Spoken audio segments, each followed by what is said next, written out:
احنا اليوم في بلد الطواحين، في أهدأ مكان في العالم. بلد تسمع فيه صوت الدراجات أكثر من الناس. فسؤالي، هل يا ترى المزمار اليمني يقدر يكسر كل هذا الهدوء؟ كل عام وأنتم بخير من هولندا، من هارلم. كل سنة وأنتم طيبين وعيدكم مبارك. بعيدا عن اليمن وبعيدا عن الأهل والقرى والذكريات، يحاول اليمنيين هنا أنهم يصنعوا شعور العيد ولو بأقل الإمكانيات، مش بس بالملابس أو بالأكل، ولكن بالصوت اللي يشبه الوطن. هي وانا عم يا اخوك نعم.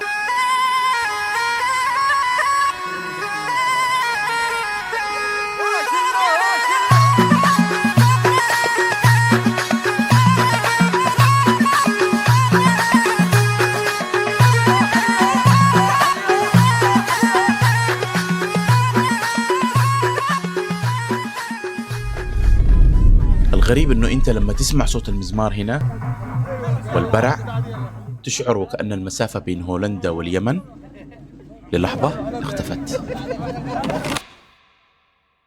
ولكن رغم كل هذا الفرح، ورغم أن اليمنيين هنا جاهدين يحاولوا أنهم يصنعوا العيد بطريقتهم الخاصة، لكن يبقى شيء ما تستطيع الغربة تعويضه، لا المزمار ولا البرع ولا حتى تجمع الناس يعوض ولو شعور إنك تكون بعيدا عن أهلك ووطنك.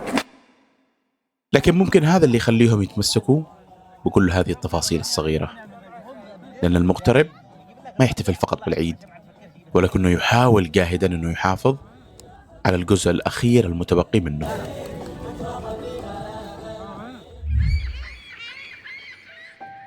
ورغم كل شيء يبقى للغربة ثمن لا يقدر المزمار ولا شيء أنه يعوضه.